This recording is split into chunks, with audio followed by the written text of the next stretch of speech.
कभी सोचा है अक्सर जब कोई बड़ा सनसनीखेज रूह कपा देने वाला राजनीतिक अपराध होता है तब अक्सर आरोपी या तो कांग्रेसी पार्टी का कार्यकर्ता होता है या उनका संबंधी। 1992 का Ajmer sex scandal Congress, Jessica Lal murder case Congress, Latur की कल्पना गिरी का मर्डर कांग्रेस और आज सिंस एंड क्राइम्स के 7वें एपिसोड में जिस ग्रूसम मर्डर केस के बारे में हम बात करेंगे वो भी एक कांग्रेस नेता से ही संबंधित है।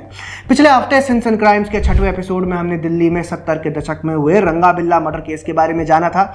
इस हफ्ते के एपिसोड में हम बात करेंगे 1995 में हुए नैना सहानी मर्डर केस के बारे में, जिसे तंदूर कांड के नाम से भी जाना जाता है। आजकल आपने नोटिस किया होगा भारत में कई जगह तंदूर का इस्तेमाल काफ़ी कम हो गया है। रेस्टोरेंट्स या ढाबों पर अब पहले की तरह तंदूर का प्रचलन नहीं रहा।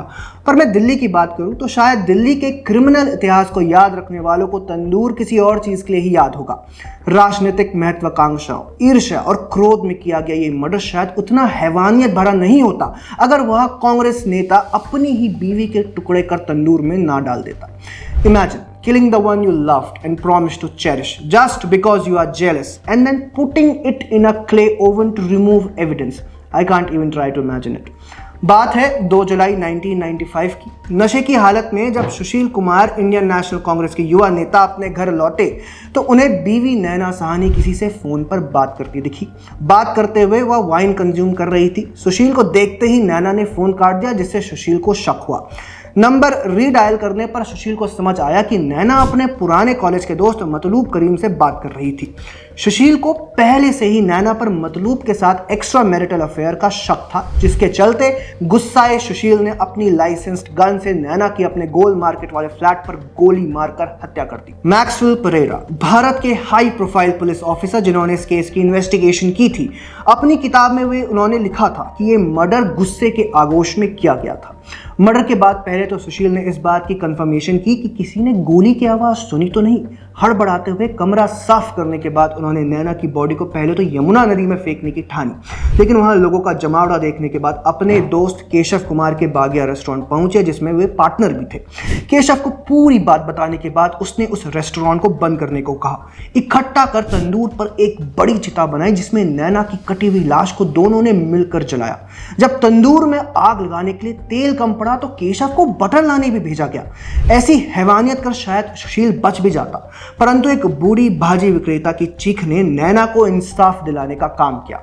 दरअसल आईटीडीसी के अशोक यात्री निवास होटल में स्थित बगिया ओपन एयर रेस्टोरेंट में जब ऐसी बड़ी आग जैसा कुछ प्रतीत हुआ तो वहां से गुजर रहे कांस्टेबल अहमद नजीर कुंजू ने उसे चेक करने की कोशिश की, ये जानने के लिए कि सब कुछ ठीक है या नहीं। तभी सुशील ने उन्हें बहला फुसलाकर वापस भेज दिया कि वे तो इलेक्शन के पुराने पोस्टर जला रहे थे। कुछ समय बाद जब एक बूढ़ी महिला आग देखकर चीखी तो कांस्टेबल कुंजू ने फिर एक बार वहां जाने का फैसला लिया, लेकिन इस बार दीवार फांदकर।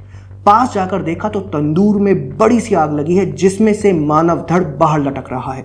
जल्दी से आग बुझाते हुए उन्हें नैना की जली हुई बॉडी के टुकड़े मिले, जिसके निचले हिस्सों में स्किन तक नहीं बची थी।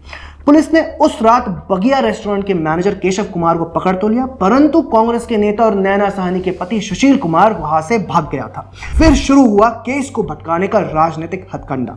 मर्डर के बाद सुशील के अनुसार वो दिल्ली से अजमेर गया, अजमेर से जयपुर, फिर वहां से फ्लाइट पकड़कर मुंबई। इंडिया टुडे के अनुसार सुशील मद्रास में था जब उसे पता चला कि अपनी बीवी के मर्डर में दिल्ली पुलिस उसे ढूंढ रही है, जिसके बाद अपने वकील की मदद से उसने बेल हासिल कर तिरुपति के दर्शन किए। 9 दिन चले इस खेल के बाद जब दिल्ली उच्च न्यायालय ने बेल खारिज कर दी तब सुशील ने बैंगलोर में सरेंडर किया। अब सवाल ये था कि आखिर जब नैना की बॉडी इतनी जल चुकी थी तो पूरे केस को सॉल्व कैसे किया गया। पुलिस के अनुसार सुशील ने कई कहानियां गढ़ी ताकि उस पर जो चार्ज था मर्डर से मैनस्लॉटर पर शिफ्ट हो जाए। चाकू मार के नाम से प्रचलित सुशील ने पहले तो पॉलिटिकल वेंजेंस की कहानी बनाई कि वो तो दिल्ली में था ही नहीं और उसके किसी राजनीतिक विरोधी ने उसकी बीवी का कत्ल किया था। फिर थोड़े दिनों बाद सुशील ने अपनी कहानी फिर बदली। उसका कहना था कि नैना का मतलूब के साथ अफेयर था, जिससे उसे दिक्कत थी और गुस्से में आकर उससे गलती हो गई। ये एक ऐतिहासिक केस इसलिए भी था क्योंकि इस केस में 2 बार पोस्टमार्टम किए गए और दोनों की रिपोर्ट्स अलग अलग थी। पहली पोस्टमार्टम रिपोर्ट के अनुसार ऐसा लगा था कि नैना की मौत अधिक मात्रा में खून बहने से हुई थी, लेकिन ये नहीं पता चल पाया कि क्या नैना को मारने से पहले या बाद में टुकड़ों में काटा गया। जिसके बाद दिल्ली पुलिस ने एक और डिटेल्ड पोस्टमार्टम की मांग की। एक्सरे की मदद से पोस्टमार्टम करते हुए डॉक्टर्स को पता चला कि नैना की मौत गोली लगने की वजह से हुई थी। पहली गोली सर पर और दूसरी गले पर। डॉक्टर्स के अनुसार ये भी फिक्स नहीं था कि क्या बॉडी को काटा भी गया था, क्योंकि तंदूर की ऐसी गर्मी से लिम्स सेवर हो सकते थे। केस को थोड़ा क्लोजर देते हुए पुलिस को सुशील के फ्लैट पर वो गन भी मिली जिससे नैना की हत्या की गई थी, और ऐसे भी साइंस थे कि नैना की बॉडी को 2 फ्लोर्स तक घसीटा गया था।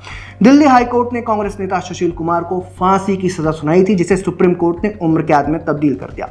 23 साल जेल में बिताने के बाद साल 2018 में सुशील कुमार रिहा हुआ। देखिए, इस केस के कई पहलू हैं। क्या सुशील ने केवल नैना साहनी का मर्डर इसीलिए किया कि वह अपने पुराने दोस्त से बात करती थी, या अपने राजनीतिक महत्वाकांक्षाओं को डूबता देख सुशील को अपनी बीवी के राजनीतिक करियर से दिक्कत हो रही थी? कई कंफ्लिक्टिंग स्टोरीज थी। ऐसा कहा जाता है कि नैना के मतलूब के साथ ही एक यंग कांग्रेस यूनियन मिनिस्टर के साथ भी अफेयर था। साथ ही उस समय यह भी खबर थी कि सुशील को छोड़ नैना ऑस्ट्रेलिया शिफ्ट होना चाहती है। तो क्या केवल इसीलिए सुशील ने इतनी बुरी तरह नैना का मर्डर किया? दोनों के राजनीतिक करियर की बात करें तो सुशील पॉलिटिशियंस और उनके दुश्मनों को किडनैप करने के लिए कुख्यात था। कांग्रेस में अपना वर्चस्व कॉलेज के दिनों से ही बढ़ाने के लिए सुशील ने एक ऐसी पर्सनैलिटी क्रिएट की थी कि सब उससे डरे। उसने वर्षों में ऐसे कई कनेक्शंस बनाए जिससे उसे पॉलिटिकल क्लाउट मिलता रहे। इंडिया टुडे की तब की रिपोर्ट की मानी जाए तो कांग्रेस के सत्ता खोने के बाद 1991 में सुशील कुमार ने नई दिल्ली लोकसभा सीट से चुनाव लड़ने की इच्छा जताई। खबर तो यह भी थी कि टिकट प्राप्त करने के लिए उसने राजीव गांधी तक को धमकाया था, जिसके बाद में उसे ऑफिस से धक्के देकर निकाला गया। राजनीतिक एम्बिशन यहीं खत्म हो जाता, परंतु राजीव गांधी की हत्या के बाद सुशील ने फिर से पार्टी में अपनी जगह बनाई। किसी केस को स्पिन करने के कई तरीके होते हैं, खासकर आपका बैकग्राउंड अगर कांग्रेसी हो। लेकिन ना तो ये कोई राजनीतिक कॉन्स्पिरेसी थी और ना ही कोई बदला। ये था एक जेलस इनसिक्योर आदमी का अपने गुस्से पर काबू ना रखने का नतीजा। अक्सर ऐसे केस आते हैं जो हमें इंसानों की इंसानियत पर सवाल उठाने पर मजबूर कर देते हैं। फिर वह नैना साहनी मर्डर केस हो या आफ्ताब पूनावाला केस जो कुछ महीनों पहले हुआ था। एक इंसान किसी दूसरे इंसान को पीस में काट कर तंदूर में जला दे या उसे फ्रिज में रखे, वो शायद ही इंसान कहलाने लायक हो। जेल से निकलने के बाद सुशील ने पछतावा जताया तो था, लेकिन क्या वह ऐसे ग्रूसम तंदूर कांड के लिए काफी था? अगले हफ्ते सिंस एंड क्राइम्स के अगले एपिसोड में फिर मिलेंगे किसी ऐसे ही केस के साथ। तब तक के लिए आप देखते रहिए द पैम्फलेट।